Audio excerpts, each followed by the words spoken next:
In this section, we're going to talk about a very powerful set of techniques to improve your communication skills. The first one we're going to talk about has to do with sort of written communication, although, again, the principles, as you'll see, will apply to verbal communication as well. But it's hugely powerful. And that is when you want someone to do something, use the phrase, ask, that you're asking them for a small favor. When you ask someone for a small favor, human nature is they want to help you. And this even works on people who don't like you all that much. So asking for a favor, either directly using that language or something along the lines of, I need your help, it makes them feel important. It makes them feel needed. And these are universal kind of internal psychological triggers that cause people to want to help you.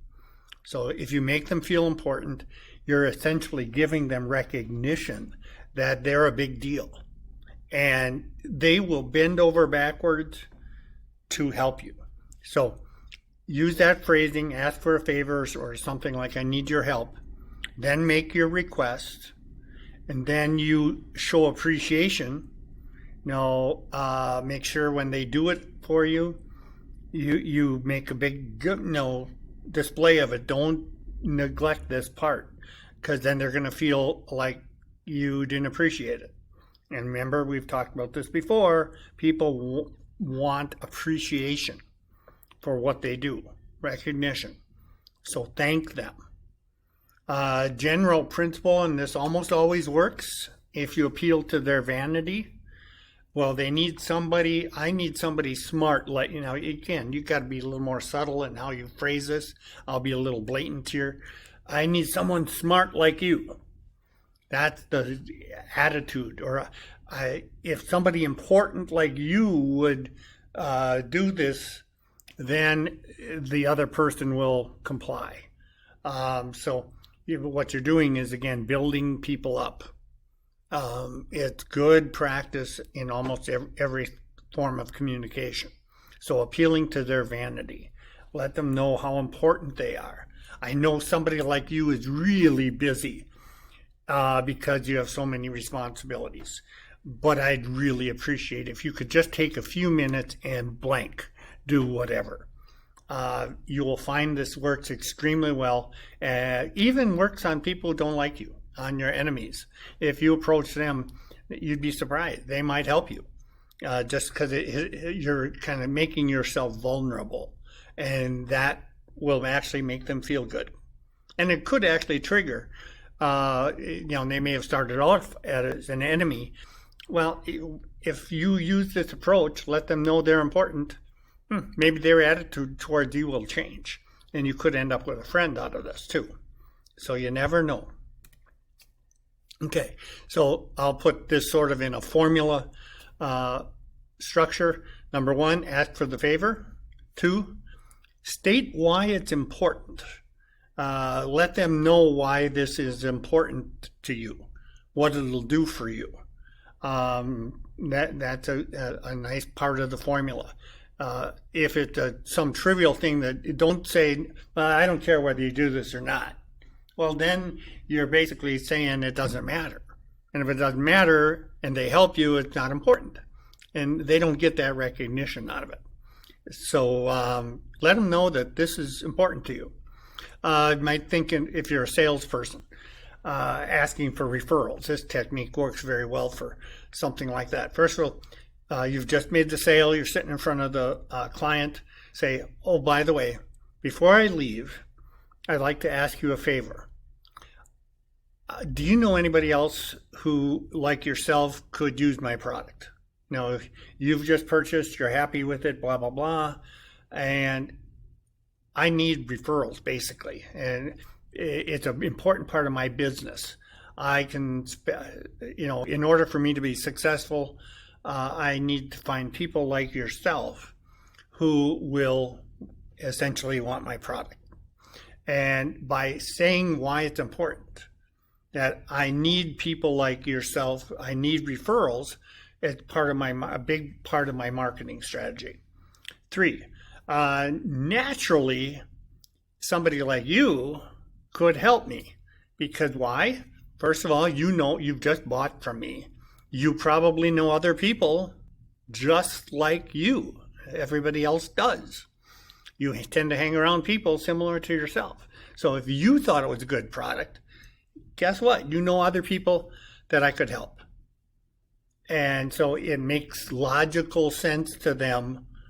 You've stated why it's important. You've stated why you're asking them. It's not random. And make it easy for them to comply with whatever you're asking. For example, if it's referrals, maybe tell them all I need. Most people, if you ask for referrals, they say, oh, I don't know anybody. Well, make it easy. Say, right in your telephone there, right in your cell phone. I'll bet you in your contacts. Let's take a quick look and encourage them to open up their cell phone, hit the contacts, and just quickly cruise through the list. So you're doing it right there. It's not they're not gonna have to write a letter, and it's not a big deal. Make it easy. And then you might want to consider number 4. I'd consider it a personal favor if you could help me. I really need your help. A personal favor is even a bigger deal than just a favor.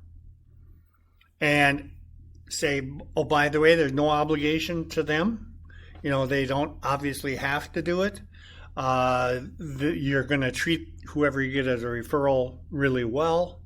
You will give them some recognition. But again, let them know, they don't have to do it. You're not ordering them. And then finally, assume they're going to do it, and you're going to thank them for the list of 3 referrals. And that will enhance your communication very well. This works really well in business situations. Now I'm going to close this section with a personal application. This is what Carnegie called its happy home life formula. And lots of people could benefit from this. A lot of times we study all this business stuff and we think it applies to business. And we forget a lot of this, everything basically that we've talked about will apply very nicely to your home situation. So here was his happy home life formula. And it's hard to argue with any of this stuff, especially if you've been married any length of time.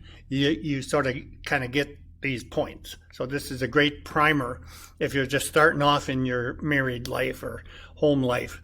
I've been doing this. I've been married now, let's see, it would be 46, a little more than 46 years. So I sort of get all the stuff. Number 1, don't nag. That's not the way to get what you want.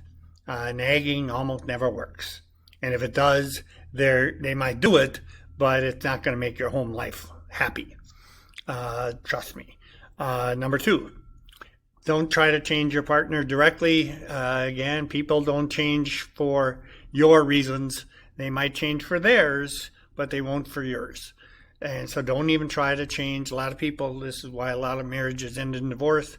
You think you're going to change your partner. You don't like certain things before you're married, and you decide, well, I'll marry them anyway and change them later. Now, that almost never works. So don't try. If you're going to change them, you'll change them because you change your behavior. You be the best person you can be, and hopefully they will catch on and maybe chime in and change on their own. But you can't make them change. 3, and this theme through the whole book, don't criticize them in order to make them change. Keep pointing out their flaws. Not going to have a happy home life doing that. Give honest appreciation. Really go out of your way to tell them what a good job they're doing. If they did something right, you tell them about it. Don't take them for granted. Be attentive to small things. Again, it doesn't have to be a big thing that you appreciate, even small things. Oh, how nice it is that this happened, or they did that, or they helped you with that, or whatever it is, point it out. Be polite, be courteous, be nicer than you are to strangers. It's funny. Most people do it backwards. Most people are nicer to strangers and more polite and courteous than they are to their spouse or their kids or anything else. If anything, you should be nicer to your family than you are to strangers, not the other way around. If you want to have a happy home life, that's a biggie. That's a big one. And then Carnegie suggests when you first get married, and actually anytime probably, sex is a big deal. It's a big part of a happy marriage. Read a book about sex. Most people have never done that. Struck me as pretty good advice, especially considering this was written in the 1930s when people were a little less open about things like that. So that's a good way to wrap up this section on communication. If you do that, you have earned probably paid for the price of the course. Because it is a big deal. If you have a happy home life, it'll offset a lot of things. So with that said, we'll see you in the next section.